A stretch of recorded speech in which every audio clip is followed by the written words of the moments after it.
Buenas tardes, bienvenidos de nuevo. Yo me presento, por las dudas nos conocemos ya, pero soy Nora Morales, la profesora Nora Morales, y me toca este año desarrollar la cátedra de Historia Regional, ¿sí?, para la tecnicatura que estamos cursando. Así es que hoy comenzaríamos con la primera parte de esta cátedra en la que vamos a desarrollar la cultura y la historia del pueblo guaraní, ¿sí? Bueno, vamos a comenzar a dar comienzo. Después vamos a conversar sobre el sistema de evaluación o los cuestionarios que vamos a ir realizando a lo largo de cada dictado de cátedra. Se le va a presentar una serie de cuestionarios, ¿sí?, que ustedes digamos, podrán ir resolviendo a partir no solo de lo que estamos charlando, sino también de la bibliografía que le vamos a presentar ahora. Básicamente, digamos, la clase que vamos a desarrollar hoy está basado en el libro del doctor Salvador Cabral sobre los guaraníes, ¿sí? Entonces, vamos a desarrollar el trabajo de investigación que él llevó a cabo y que se publicó justamente bajo el nombre del libro Los guaraníes, Historia y Cultura. Por ahí yo me voy a tomar algunas licencias porque se me complica un poco el tema de haberme formado 10 años, a lo largo de 10 años, con antropólogos que no siempre coinciden con la mirada de este trabajo de investigación. Entonces, por ahí hay cosas que yo voy a aclarar que incorporo de otro tipo de bibliografía. ¿Está bien? Bueno. Antes que nada, el tema es, como vamos a tratar la materia, se llama Historia Regional, tendríamos que desarrollar un concepto de región, ¿sí?, que después vamos a ver en un cuestionario que yo les voy a pedir que ustedes desarrollen y que ustedes armen su propio concepto de región, basado en lo que hemos conversado acá, en la bibliografía de base, que sería el libro Los guaraníes, y en bibliografías que yo les voy a pedir que ustedes busquen, ¿sí?, siempre y cuando citen las fuentes, ¿sí? Entonces, porque lo primero que hay que tener en cuenta desde mi punto de vista, si estamos dando historia, que hay muchos conceptos de historia, y si dentro de esta materia que es historia regional vamos a desarrollar conceptos de la antropología también desarrolla conceptos tales como el de cultura, que son centrales para que nosotros entendamos el desarrollo de toda la carrera, creo yo. Estamos trabajando el concepto de cultura permanentemente desde muy distintos abordajes.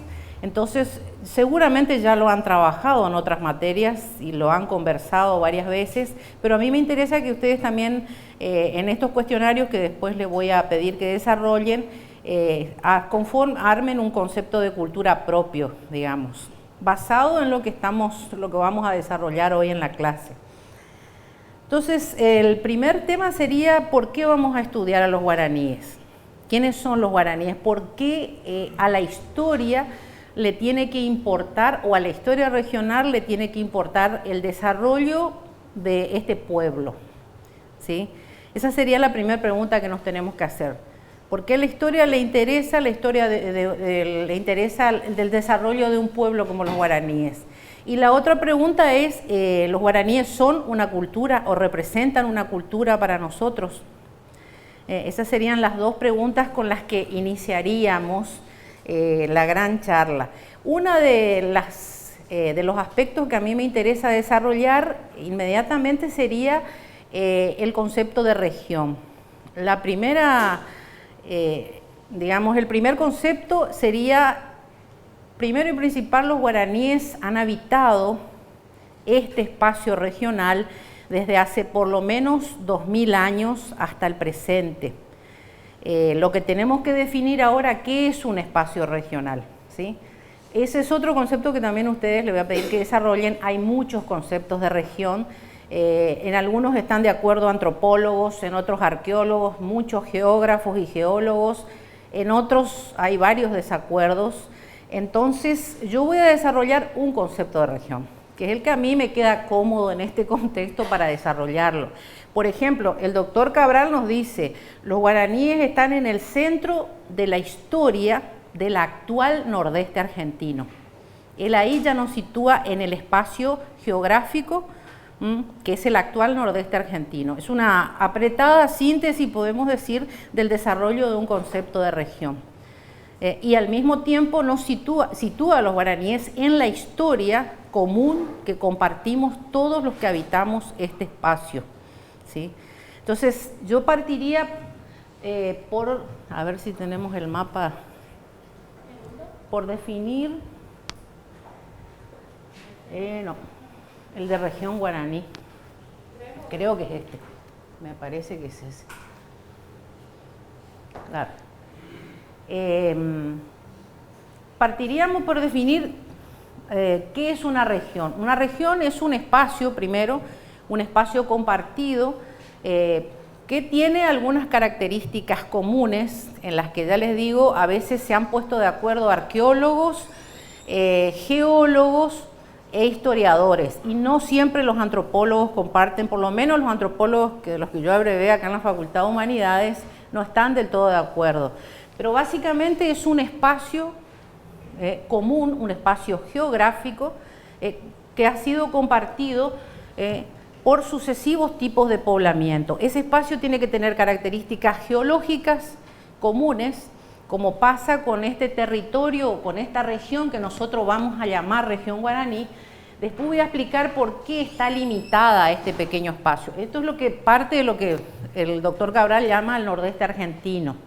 Este espacio en particular comparte características de geológicamente, dicen los arqueólogos, de estar atravesado por lo que nosotros llamamos las serranías misioneras, son sistemas mesetarios. Esos sistemas mesetarios se dan desde el Amazonas hacia el sur, también atravesan el centro del Paraguay, el centro, y lo divide en centro-este y centro-oeste y centro-este. La otra característica, esas características mesetarias van a determinar con el paso del tiempo.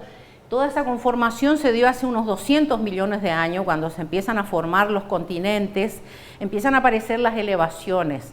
El sustrato de las tierras que tienen paisaje de meseta son los basaltos, es lo que nosotros acá llamamos la piedra mora. Esa es una de las características de nuestro paisaje. Sobre ese paisaje han pasado millones de años y empieza a conformarse un paisaje de determinadas elevaciones. Las mesetas nuestras no tienen una elevación de mayores a 1000 metros. Entonces los arqueólogos le han llamado las tierras altas orientales, porque estamos al oriente de las mayores elevaciones del continente, que serían las cordilleras, ¿sí? Esa es una de las denominaciones en las que están de acuerdo la mayoría de los investigadores. La otra sería los cambios climáticos y las características climáticas que tuvo esta región. Podemos decir, y ahí ya empezamos con el sistema de poblamiento, que por lo menos hace 10.000 años tenemos datos, ¿sí?, a fines de la era del hielo, en que en una de las tantas teorías del poblamiento de América, los humanos, al estar unidas, el continente asiático con el continente americano, ingresan los primeros humanos por el estrecho de Bering, que en ese momento estaba unido. Ese es el continente de Beringia. Yo después le voy a pasar acá algunos gráficos que ustedes pueden ir mirando, si les interesa, sobre cuáles son las posibles formas en que estaban unidos los continentes y las posibles rutas de ingreso. A nosotros los que nos tiene que interesar de esa teoría, que hay dos de las más importantes, ahora si nos da el tiempo las vamos a desarrollar, es que el fechado de las que dan los científicos va entre los 100.000 años, los 40.000 años y los 10.000 años como el ingreso del hombre americano al continente. Pero lo que sí hay una absoluta seguridad es que esto que es la región nuestra, ingresan los primeros humanos hace 10.000 años. Entonces el fechado más aproximado, que justamente es el que dice una de las teorías más reconocidas, que es la de Alex Hrdlicka, que los humanos que entraron a América no podían tener más de 12.000 años, yo creo que ese fechado está descartado, porque los arqueólogos de nuestra región y científicos de todo el área regional ya coinciden que el humano que ingresa a la región, que después vamos a llamar guaraní, ya tenía 10.000 años. De hace 10.000 años al presente ingresan los primeros humanos acá. Entonces la antigüedad del hombre americano tiene que ser mayor necesariamente. Por lo menos de 40.000 años es uno de los consensos, digamos, en los que la mayoría de las grandes corrientes actuales coinciden. Entonces lo que tenemos en común es que a esta región entran hace 10.000 años, ¿sí? Se ubican, son pueblos cazadores-recolectores. Tenemos información, por lo menos hace 10.000 años entran al sur de Brasil. Hace 9.950 es el fechado que le dan a la provincia de Misiones. La mayoría de estos hombres vienen de fines de la era del hielo, tienen materiales en piedra, son cazadores-recolectores, al principio incipientes, es decir, al no reconocer todavía el paisaje empiezan a recolectar y a cazar lo que pueden encontrar. Con el paso del tiempo se van a ir convirtiendo en cazadores-recolectores especializados, reconocen perfectamente el paisaje, saben perfectamente los periodos y las zonas de cacería y pesca. Y lo otro que es muy importante, que tenemos también en común en esta región, sobre estas culturas de cazadores-recolectores nosotros tenemos inmensa cantidad de material arqueológico en la provincia. Y también del lado del Brasil. Si bien podemos decir que la mayor cantidad de investigaciones que se han llevado a cabo sobre estas culturas se encuentran del lado del Brasil, hay muchísima información. También teníamos en los dos grandes museos arqueológicos que estaban en la ciudad de Posadas y en algunos del interior de la provincia, como eran acá el Cambas y el Museo Andrés Guacurarí, ¿sí? Por eso, sobre este fechado y este tipo de poblamientos, yo creo que ya no hay discusión en nuestra región.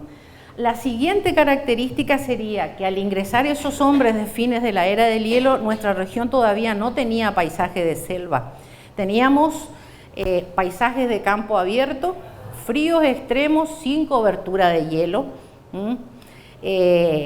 Y lo que había también, estos cazadores-recolectores en realidad, dicen una de las teorías, ingresan a América atrás o persiguiendo a las grandes faunas o buscando todo lo que eran espacios de caza y siguiendo a las manadas de la época, que son lo que nosotros y los antropólogos conocen o identifican como la megafauna.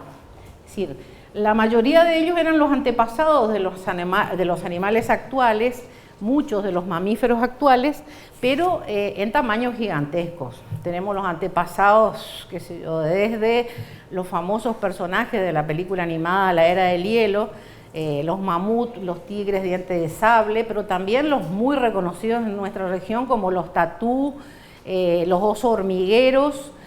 Había de tamaños gigantescos y había algunos ya de tamaño mediano, especialmente todo lo que era la familia de los cérvidos, o sea, ciervos, y sobre todo lo que no había acá era una cobertura de hielo que a ellos les impidiera pescar. Entonces había abundante alimentación.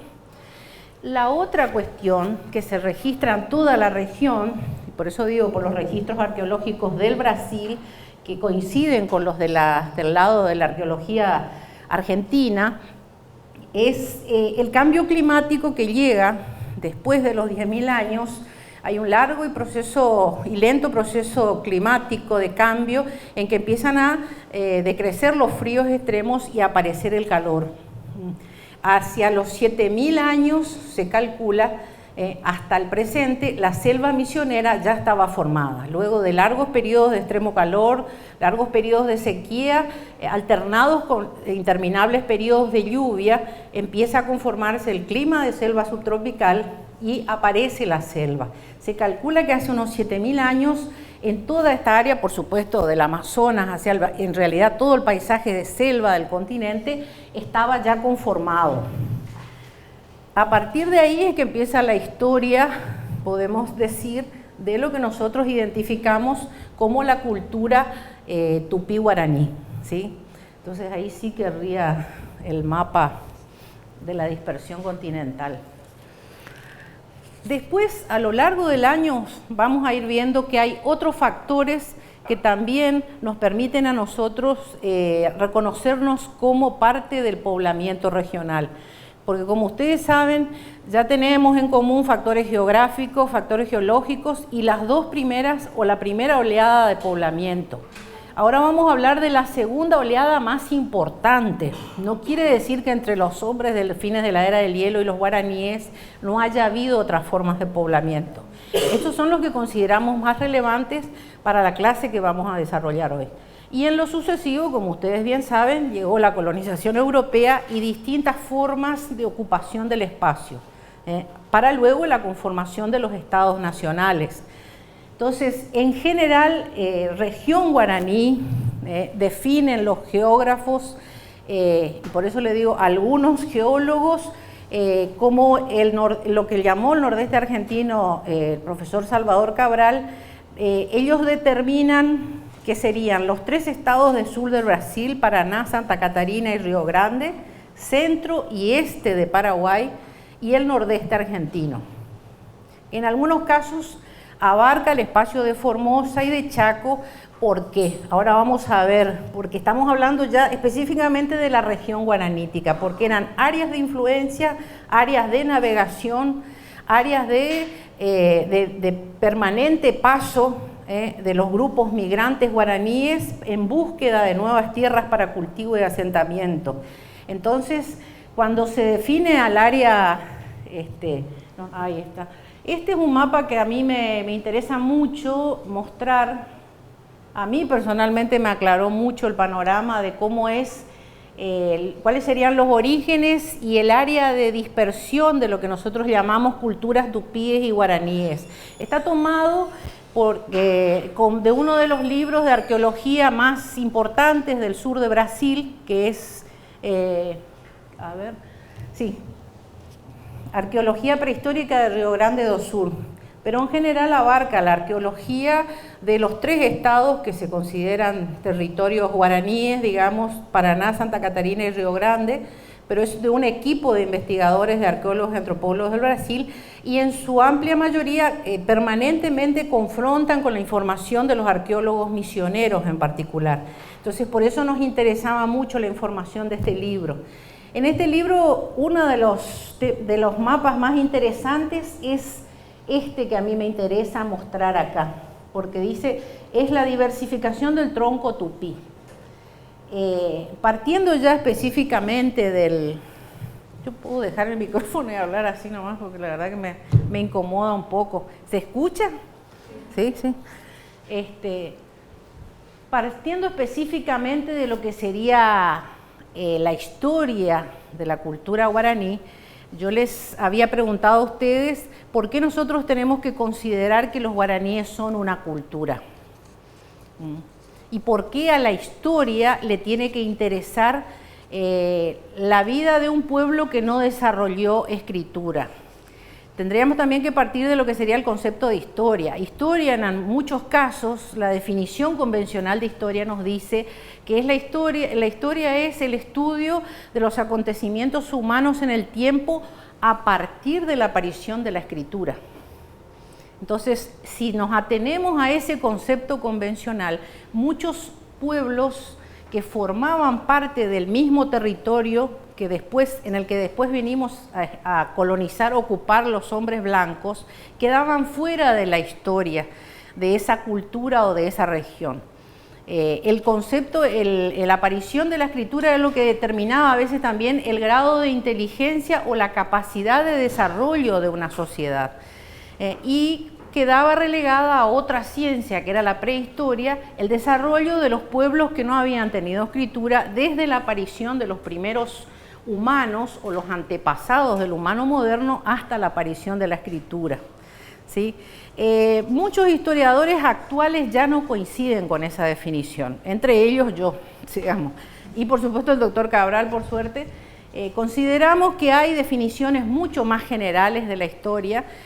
Una de ellas, que es la que a mí más me gusta citar y que generalmente creo que aparece mucho en Wikipedia, es que la historia, como decía Marc Bloch, un historiador alemán, es los acontecimientos humanos en el tiempo. Entonces, ahí englobamos a todas las actividades humanas. Antes de la aparición de la escritura, durante la escritura y las diversas manifestaciones humanas, son acontecimientos humanos. Eso es más o menos, digamos, al concepto al que yo voy a hacer referencia, ¿sí? La otra sería la definición de cultura. ¿Por qué estudiamos? A ver si alguno de ustedes me puede dar alguna definición de cultura o se anima, a partir de lo que han estado desarrollando hasta ahora. ¿Qué sería específicamente la cultura para ustedes? Las creencias, las prácticas, la religión, el modo de vida de una comunidad. ¿Escuchan ustedes allá? ¿Sí? ¿Están más o menos de acuerdo o no, en desacuerdo? ¿Sí? En general también hay muchísimas definiciones de cultura. Exacto. Es todo lo que construye un grupo humano que le da sentido de identidad, ¿sí? A partir de la lengua, que puede ser un rasgo distintivo de un grupo, pero no exclusivo de ese grupo, ¿sí? Luego serían las construcciones sociales, ¿sí? Las infinitas variedades de formar familias, de emparentarse, los distintos tipos de tradiciones que tienen para organizar a las sociedades, los distintos ritos para una boda y los distintos ritos para un funeral, todas las variedades infinitas de expresar la música y de expresar las creencias religiosas. Estamos nombrando aspectos genéricos de la cultura. Entonces, si vamos a definir a la cultura como las conductas humanas, y todos aquellos rasgos materiales e inmateriales de una sociedad que le dan identidad, también ahí entrarían todos los pueblos, los que portan escritura según los estándares de la escritura occidental y los que no portan esa forma de comunicación, ¿sí? Entonces, ya tenemos algunos elementos de por qué vamos a abordar el tema de los guaraníes. Primero porque nos parece que es algo que siempre ha quedado marginado de la historia de los pueblos de Latinoamérica, ¿sí? Empezar por contar la historia de los pueblos que estaban asentados en nuestros territorios cuando llega la colonización europea, ¿sí?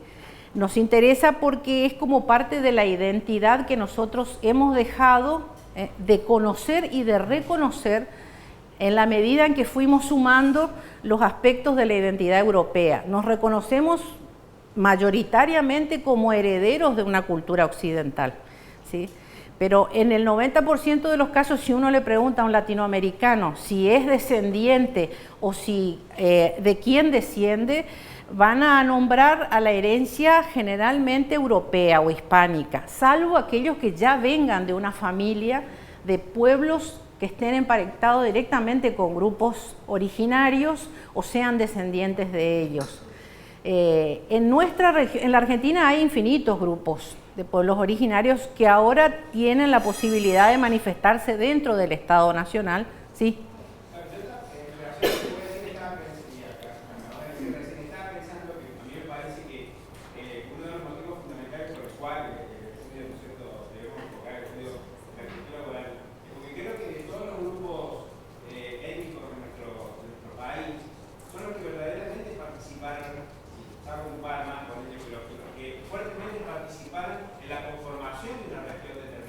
Exacto.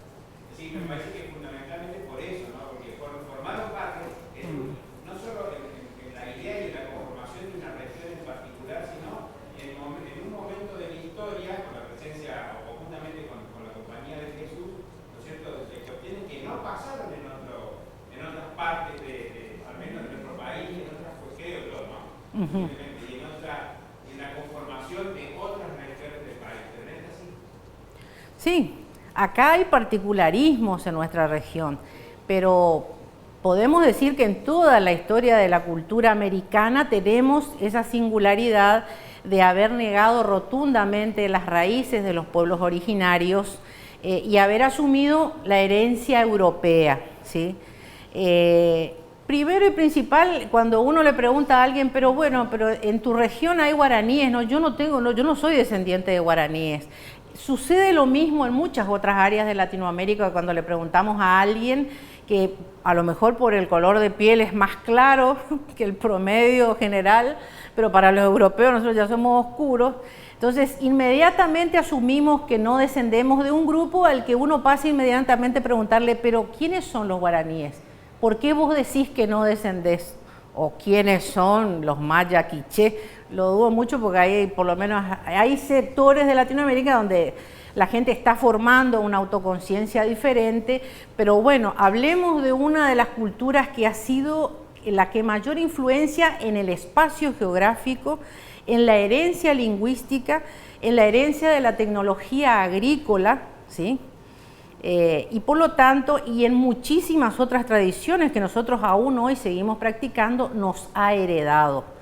Y sin embargo, seguimos desconociendo gran parte de su historia. Entonces, lo que vamos a hacer hoy es una breve introducción, porque no creo que nos alcance el tiempo, y veo que Olga ya me está mirando, una mirada asesina.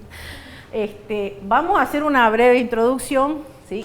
Este mapa me interesó porque la arqueología brasileña y parte de las entrevistas que realiza el doctor Cabral y de las fuentes que él toma coinciden en la antigüedad a la que podemos decir los primeros datos que tenemos del origen del tronco lingüístico de los tupíes.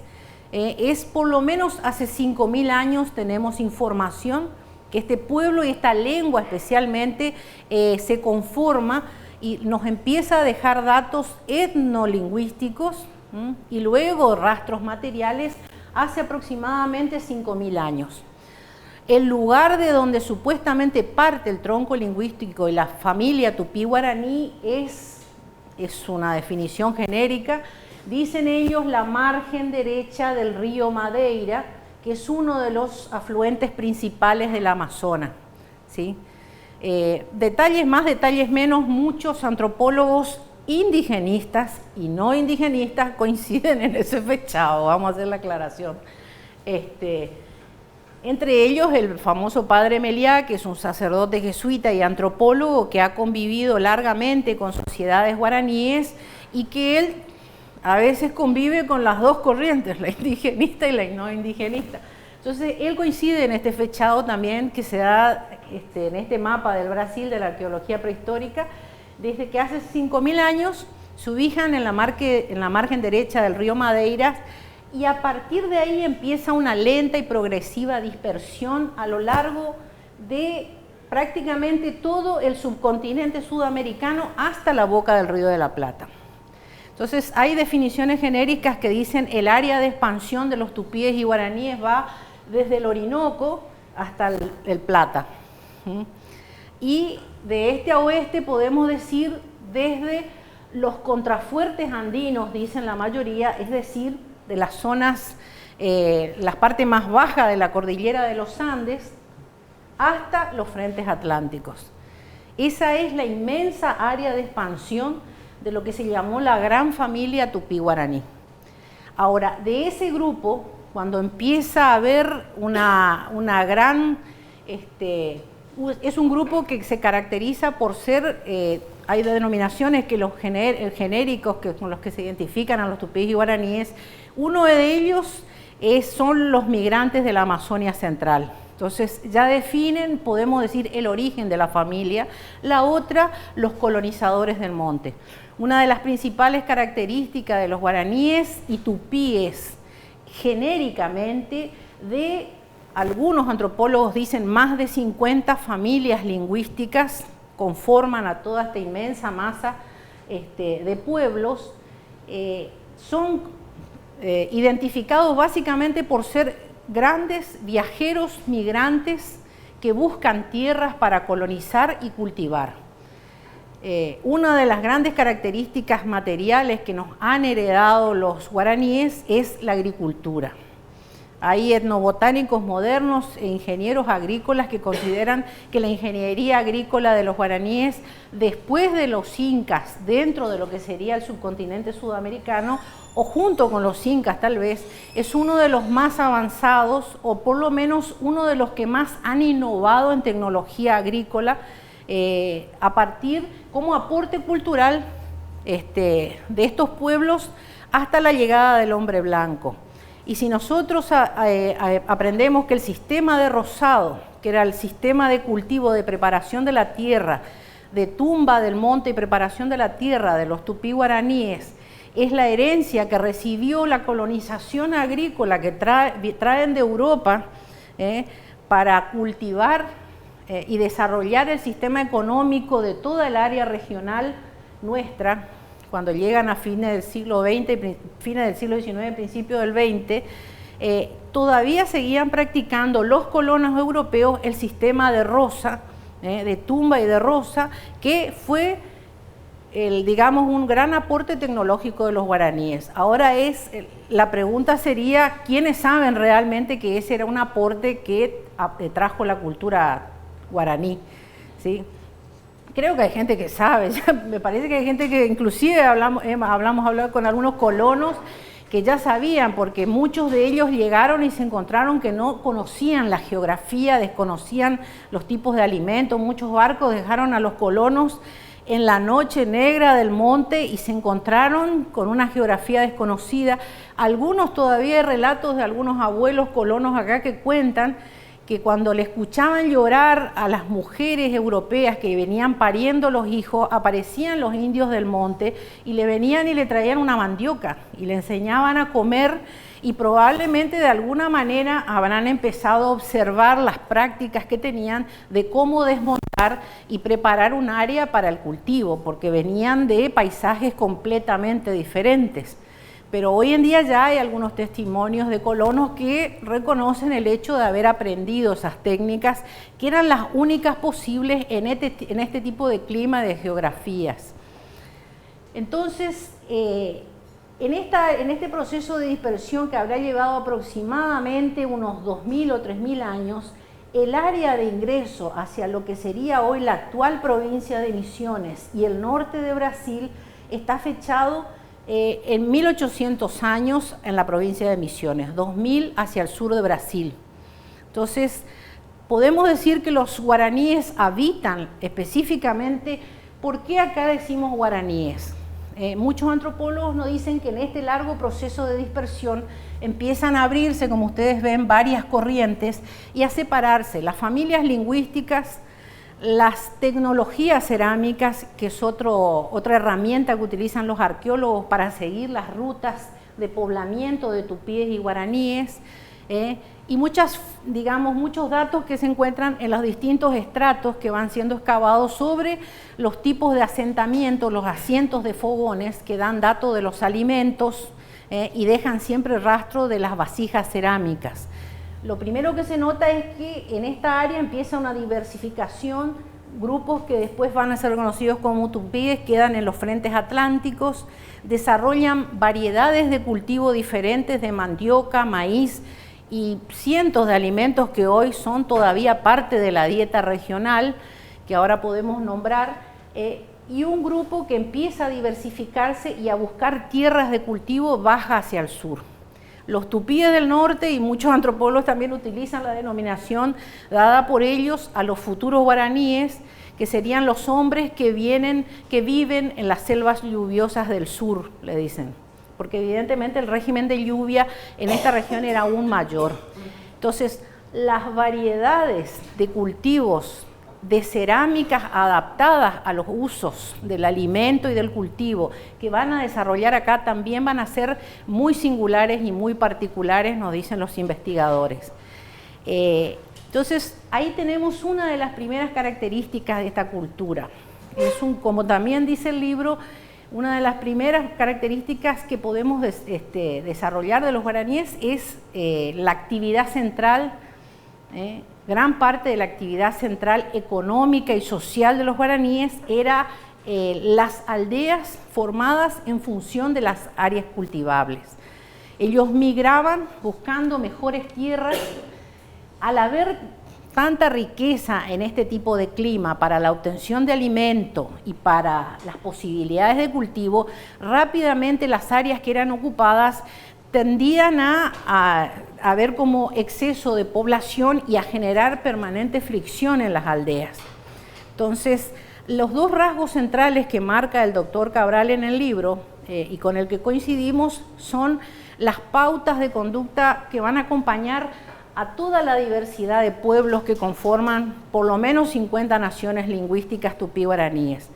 El centro de sus actividades serían siempre la agricultura y la guerra. Es lo que va a determinar las conductas sociales del grupo, ¿sí? Yo agregaría, bueno, pero los aspectos religiosos también me parecen determinantes. Lo que pasa es que la parte religiosa estaba en función de las actividades prácticas, podemos decir, o de las actividades que determinaban la vida de las comunidades, que era primero la búsqueda y la migración de las tierras. No sé si han oído hablar, pero se ha hablado mucho ya sobre la famosa migración mesiánica o mística a la que se le relaciona a los guaraníes, que es la búsqueda de la tierra sin mal. Sí.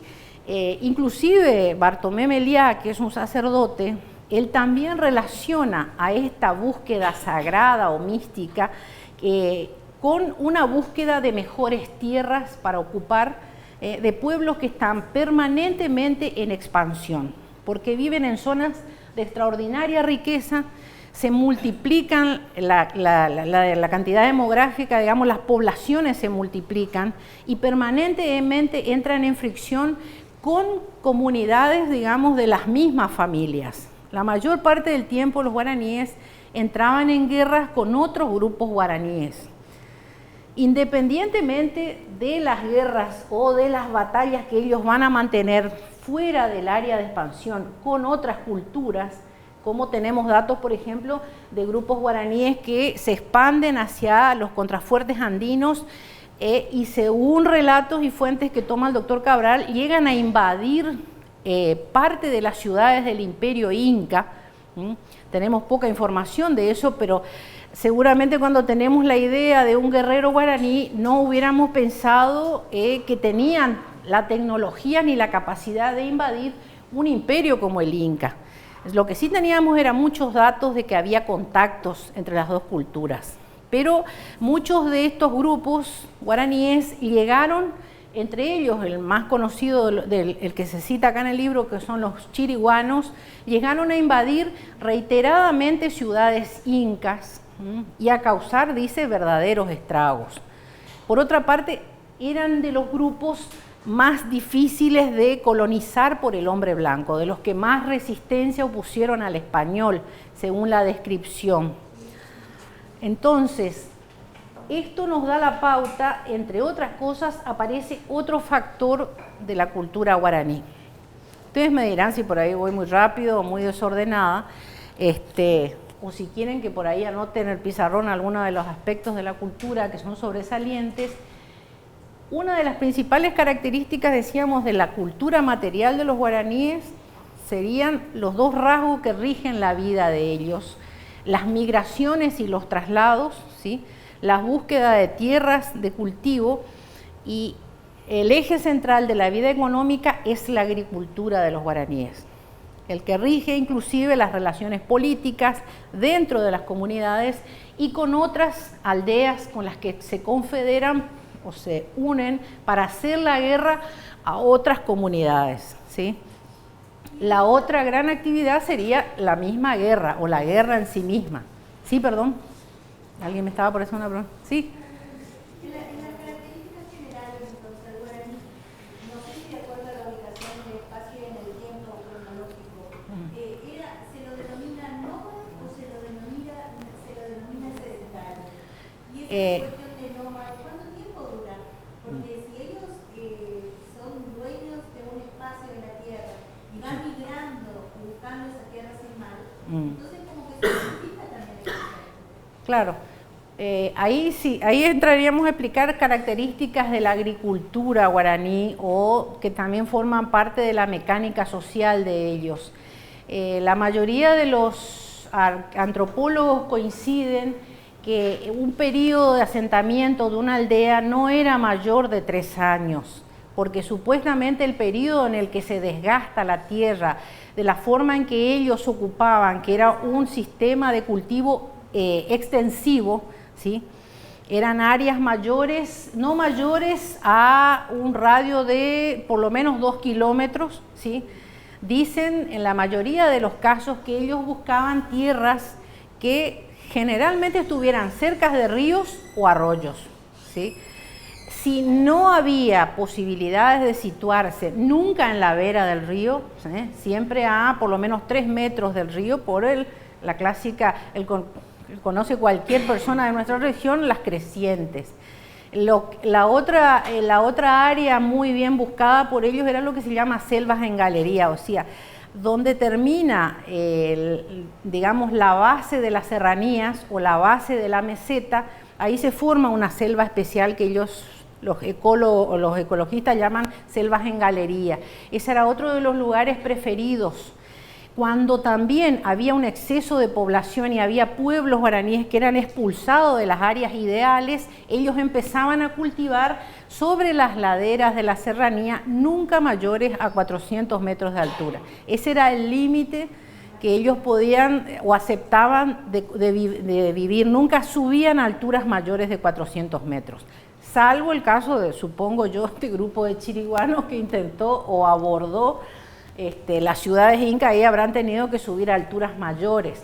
Pero ahí ya estamos hablando de grupos guaraníes que quedan prácticamente fuera del paisaje, que es otro de los rasgos identitarios de la cultura guaraní. El guaraní es por naturaleza hombre de selva adentro, hombre de la selva. Cuando hay explosión demográfica, como había constantemente en digamos, en la cantidad de grupos que había, por lo menos 50 naciones lingüísticas, había grupos que quedaban expulsados del paisaje de selva. Entonces, necesariamente ellos, la capacidad que tenían era de readaptarse, observar el medio y ver de qué manera podían explotar ese medio, si no había forma de expulsar a otro grupo de guaraníes y asentarse en una forma ideal. Buscaban formas de adaptarse a esos espacios, pero por lo general, siempre que tuvieron las posibilidades, y más aún en nuestra región, en la región sur, de las selvas lluviosas del sur, como decían los tupíes, había abundancia de selva. Grupos como los chiriguanos habrán sido probablemente expulsados de este paisaje, por un lado, y por otro lado, decían la mayoría de los cronistas, ellos se veían atraídos por la búsqueda de adquisición de metales, porque la cultura guaraní en su conjunto no producía explotación de metales. Ahora, los metales ellos lo utilizaban en algunos casos como intercambio, como bienes de intercambio con otras culturas, ¿sí? Y en otros casos sí, ya hay grupos guaraníes donde se puede ver que la ornamentación de los líderes políticos y religiosos portaban parte de ese material metálico que evidentemente le daba algún estatus especial, pero digamos que toda la ornamentación de los líderes de las zonas de selva adentro era generalmente basada en el plumaje. Se desarrollaban muchísimos todo lo que eran los bastones ceremoniales, las capas, las tiaras, las togas. Siempre había mucho trabajo con plumas, ¿sí? Mezclado con tejidos y maderas que eran consideradas sagradas, como los bastones de mando, que todavía hasta hace algún tiempo se veían algunos líderes espirituales de los Embuyá guaraní de nuestra provincia, y algunos de estos materiales quedaban en algunos museos del Paraguay, se veían mucha de esa, de lo que sería toda la ornamentación en pluma de los grandes líderes espirituales y los líderes políticos, ¿sí? No sé si respondo bien. El periodo de asentamiento de una aldea y luego de mudanza de esa aldea era, dicen, no mayor de 3 años, ¿sí? En ese proceso de decir, bueno, movemos la aldea y nos vamos a buscar nuevas tierras de cultivo, probablemente haya estado el germen de las grandes migraciones mesiánicas. Mucha gente atribuye que las migraciones mesiánicas se vieron incrementadas con la llegada del hombre blanco, pero no, estas migraciones se venían dando sistemáticamente durante varios miles de años, mucho antes de la llegada del hombre blanco. Con la llegada del hombre blanco lo que hacen es tomar, digamos, posición algunos líderes mesiánicos y convertirse prácticamente en los líderes, sustituyen inclusive a los líderes políticos y se convierten en los grandes líderes en contra de la conquista blanca y especialmente en algunos casos de la conquista espiritual. Como cita Cabral a una antropóloga francesa que es Hélène Clastres, ella desarrolla muy bien en un libro lo que son, porque a veces uno dice migraciones y no tiene una idea de lo que es mudar. Algunas aldeas muy pequeñas eran 800 familias, 800, no 800 personas, 800 familias. Esas eran aldeas promedio, ¿sí? Después con el tiempo, ya con la llegada de la colonización, las aldeas se fueron achicando más, pero cuando uno generaba una migración había que levantar 800 casas y mudar gente kilómetros en la selva, lidiando a lo mejor con otras comunidades guaraníes que no le iban a permitir asentarse en ese lugar, y todo eso iba a su vez acompañado de un lenguaje y de un proceso, había que sostener ese gran traslado en la selva durante meses y meses, y la única forma de sostenerlo era, digamos, estimulándolos a través de lo que sería el lenguaje religioso, de la búsqueda de mejor. La tierra sin mal era, como dice el mismo Bartolomé Meliá, la búsqueda de mejores tierras agrícolas, ¿sí? Pero también era la promesa de una tierra a la que por fin llegaran y ya no tuvieran que volver a mudarse. En esa tierra donde el trabajo y la guerra ya no fueran, que ya no le provocaran penas, que ya no hubiera enfermedades. Era como llegar a la tierra prometida. Un poco esa era la constante y la mecánica que llevaba a las migraciones de los grupos guaraníes, tupíes y guaraníes. Y al mismo tiempo, como nos dice Cabral, la guerra era un componente esencial en ese proceso migratorio. La búsqueda de nuevas tierras cultivables requería necesariamente estar preparado para confrontar todo el tiempo con otros grupos, generalmente eran de las mismas culturas, o sea, había la mayor cantidad de confrontaciones de los guaraníes eran con otros grupos que, bueno, en la conquista le llamaban naciones guaraníes, los antropólogos a veces llaman parcialidades guaraníes. Entonces, y eran feroces enfrentamientos con gente de su propia familia lingüística, digamos, y de su propio tronco lingüístico, ¿sí? Pero según la mirada de Cabral, digamos, él centra que tanto la actividad mesiánica como la misma actividad guerrera eran, digamos, parte del motor que sustentaba a la vida económica de la cultura guaraní, que sería el sistema agrícola. Este modelo de sistema agrícola, como yo les decía, a nosotros nos heredó prácticas que todavía hoy seguimos reconociendo. Por ejemplo, el uso de determinados, la mayoría de los alimentos que nosotros todavía seguimos utilizando en las dietas tradicionales de la región provienen de los cultivos guaraníes. Y una de las características que tenían ellos, entre otras de sus muchas digamos, aptitudes sobresalientes, era que eran lo que los europeos podríamos llamar, o los europeos llaman, tenían muchísimas habilidades botánicas. Una idea equivocada que uno puede tener de gente que vive en la selva, donde hay aparentemente tanta abundancia de alimentos, es que la gente está sentada abajo del árbol esperando que le caiga la fruta del árbol, como se dice vulgarmente. Ellos observaban, eran permanentes investigadores y observadores de cada una de las plantas silvestres que podían pasar a formar parte de plantas cultivadas, ¿sí? Creo que tal vez una de las plantas que más uso le hemos dado en la actualidad, que es la yerba mate, es una de las pocas plantas silvestres que a ellos, porque no les interesó o tenían abundancia de plantas silvestres, no la pasaron al sistema cultivado, que es lo que hicieron los jesuitas, ¿sí? Ahora, fuera de eso, todas y cada una de podemos decir, tubérculos y cada uno de los cereales que nosotros conocemos, por ejemplo, las dos plantas y alimentos básicos de la cultura tupí guaraní, que son el maíz y la mandioca, había a la llegada del hombre blanco, dicen algunos etnógrafos, solo en la región de la selva central del Amazonas y en los contrafuertes andinos, en esta región había, y eso creo que es Martínez Crobeto quien cita, que es un etnobotánico bastante reconocido en temas de cultivo de selva subtropical, había por lo menos 300 variedades de maíz a la llegada del hombre blanco. Y solo hablamos de maíz, ¿sí?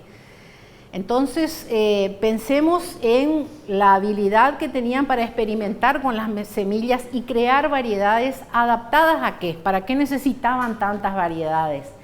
En algunos casos pasaba que grupos tupíes habían quedado asentados en los frentes atlánticos, ¿sí? En estas zonas, por ejemplo, las tierras son más secas, ¿sí? Y lo que se obtiene de este lugar, por ejemplo, son variedades que hoy conocemos de la mandioca o del maíz, especialmente de la mandioca, con nombres como la mandioca amarga o la mandioca salvaje, de la que se decía que esa mandioca tiene en realidad, la cobertura de la mandioca es venenosa. Entonces, al estar ellos en un clima ya no subtropical, sino prácticamente tropical atlántico, el tipo de productos que obtenían ahí eran materiales con menos contenido en humedad. De este tipo de pueblos y de este grupo de pueblos, los guaraníes traen el procesado del almidón de mandioca y la fabricación de la harina de maíz, tan utilizada en toda la dieta tradicional de nuestra región. No hace falta aclarar en cuántas variedades de comidas tradicionales. Al mismo tiempo, al procesar diferente el alimento, el guaraní de acá del sur utiliza los almidones y las harinas tomadas de los tupíes y al mismo tiempo crea variedades o toma variedades que son lo que se llama, por ejemplo, la mandioca dulce. Es decir, la mandioca que no tiene el peligro de que tiene que ser especialmente procesada para fabricar el almidón, es la mandioca que cultivamos de la tierra y la horneamos o la fritamos o la comemos hervida. Lo que sí es una mandioca que hay que comerla enseguida. Bueno, eso era antes del sistema, descubrí un sistema de congelamiento del alimento. Entonces el guaraní del sur es el que va incorporando conocimientos de distintos otros grupos y de toda la herencia amazónica y va sumando nuevas variedades de especies de semilla. Entonces tenemos variedades de zapallo, variedades de batata, especialmente esas dos variedades de la mandioca que son las más conocidas, ¿sí? Y que nos ha llevado, bueno, a fabricar algunas de las recetas tradicionales de nuestra región, y muchísimas variedades de poroto, el famoso maní. Hay toda una larga lista de plantas tradicionales de nuestra región que son herencia de la investigación botánica que hicieron los tupíes y guaraníes de nuestra cultura, ¿sí? Y que nos han heredado a través inclusive de recetas tradicionales. O sea, la sopa paraguaya sí es un procesado ya de la cultura de la colonización, pero es hija de tortas ceremoniales de maíz muy antiguas, una que por ejemplo los embugá le llaman el mboyapé, y creo que por ahí en Corrientes también se le dice así, y es una torta de maíz muy antigua que se hace durante la ceremonia del inicio del año agrícola, cuando se levantan la cosecha de los primeros maíces, que requiere toda una ceremonia especial en ciertas áreas donde están asentadas las culturas embugá guaraní, como por ejemplo acá en Misiones. Hay muchísimas de estas recetas tradicionales. La chipa, por ejemplo, a mí me sorprendía leer esto en el libro del doctor Cabral. Nos dicen que los guaraníes en general, antes de la llegada de la colonización del hombre blanco, no utilizaban mucho el procesado. O sea, la chipa es ya un alimento obtenido en la colonización blanca. El guaraní siempre prefería, digamos, comer fresca la comida, todo lo que se podía cocinar inmediatamente. los almidones y las harinas se dejaban para las migraciones. Cuando había que migrar y trasladar a las aldeas durante un largo periodo, para esos momentos eran utilizados los procesados, los más conocidos como harinas y almidones, ¿sí? Bueno, a ver qué otro elemento podemos citar. Básicamente ese sería todo el desarrollo, digamos, del área de la cultura. Bueno, yo no quise entrar, digamos, en todo lo que era la etapa del poblamiento de América. Me parece a mí, no sé si no resulta muy engorroso el desarrollo de la teoría del poblamiento americano. Me pareció a mí más interesante desarrollar todo lo que tenía que ver a partir del mapa de la región. Es decir, que ustedes conozcan el fechado del poblamiento de nuestra región, ¿sí? Pero en el libro ustedes se van a encontrar con que hay un largo desarrollo de todo lo que es la teoría del poblamiento de América, ¿sí? Especialmente yo elaboré un cuestionario en el que les pido que ustedes desarrollen por lo menos 2 de esas teorías y que las expliquen, ¿sí? Porque es interesante la forma en que abordan los científicos la antigüedad de la llegada de las culturas a América y la procedencia de esas culturas. Hay cientos de teorías que hablan de nuestro parentesco inmediato con las culturas del Asia y nuestra herencia genética de esas culturas, inclusive el parentesco lingüístico. Pero como a mí me parece que es un área que me interesaría más que ustedes desarrollen en la parte del cuestionario, es la parte de la que yo no desarrollé del todo. Lo otro que me parece interesante que el doctor acá Cabral cita, y me parece novedoso, es el hecho de que cuando él dice en qué fuentes nos vamos a basar para realizar esta investigación. Y se cita a las fuentes clásicas, digamos, las crónicas de la conquista, y se entiende por eso tanto los diarios de los adelantados como muchos cronistas laicos y religiosos. Se cita también a los relatos que realizaron ya los indios o los nativos que fueron colonizados, aprenden el sistema de escritura occidental y escriben tanto en su lengua madre como en la lengua española. Pero acá se suma una fuente y después, por supuesto, están las fuentes específicamente científicas que ya a partir del siglo XX se suman como etnólogos, etnógrafos, antropólogos, arqueólogos, pero hay una nueva fuente, a mí esa en particular me interesó mucho y me alegra que se considere una fuente, que son los relatos míticos de los pueblos originarios. Acá se toma concretamente y se hace un análisis del Popol Vuh, que es el relato sagrado de la cultura maya quiché, que sufrió a lo largo del tiempo aparentemente muchas modificaciones, pero que al haber sido supuestamente traducida en distintas oportunidades por distintos intérpretes, lo que interesa es que por primera vez se hace un análisis detallado y se entiende que el lenguaje mitológico es un lenguaje metafórico que al mismo tiempo nos está relatando edades de poblamiento, procesos de poblamiento, características de las organizaciones sociales. Inclusive toma el doctor Cabral todo un fechado, no solo para el poblamiento, sino para los modelos económicos y agrícolas de los distintos pueblos de América a partir del relato de Popol Vuh. Entonces, a mí me parece interesantísimo que se empiecen a considerar. A su vez, él cita a varios antropólogos y otros investigadores que han tomado los textos sagrados, especialmente la del Popol Vuh. A mí me gustaría que en algún momento se tomen los relatos sagrados de nuestras culturas guaraníes de la región, los cantos sagrados guaraníes. Algunos han sido transcriptos. Como ya sabemos, la obra de León Cadogan es uno de los fundamentos, el fundamento del lenguaje humano, es una de las obras maestras de nuestra región, que fue continuada acá en la provincia de Misiones por la recopilación de los cantos sagrados en guaraní, en el canto resplandeciente, que hace la recopilación el profesor Martínez Gamba, acompañado por supuesto de los principales líderes guaraníes de nuestra región. Otra recopilación interesantísima que tenemos en la región es la que hace este etnólogo alemán, también era un autodidacta alemán que va y convive con un grupo de los Apapocuba guaraní del Brasil y extrae esta obra que se llama La leyenda de la creación y la destrucción del mundo como fundamento de la religión de los Apapocuba guaraní del Brasil. Hay algunas recopilaciones que son interesantísimas y que yo creo que también es muy importante que tengamos en cuenta que es un material digno de ser analizado por los investigadores, además de la belleza del lenguaje, la belleza poética que tienen, podemos tomar como también una fuente y un referente de cómo relataban el tiempo y el desarrollo de su historia en esa lengua o en ese lenguaje místico los pueblos de nuestras culturas precolombinas. Eso sería la conclusión.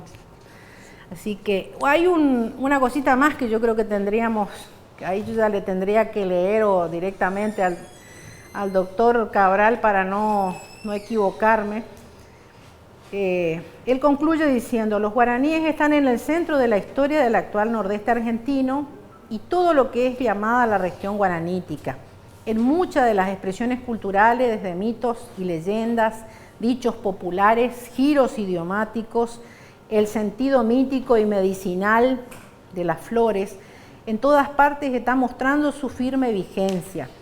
Y lo que me interesa es terminar con estudiar la cultura guaraní y cómo se produjo el mestizaje cultural, que es algo que a veces negamos sistemáticamente, es una colaboración al entendimiento de nuestro ser cultural mestizo, ¿sí? Tarea que es un deber, creo yo, coincido con él, de todo latinoamericano, sí, es que nos consideramos así. Eso sería todo. Bueno.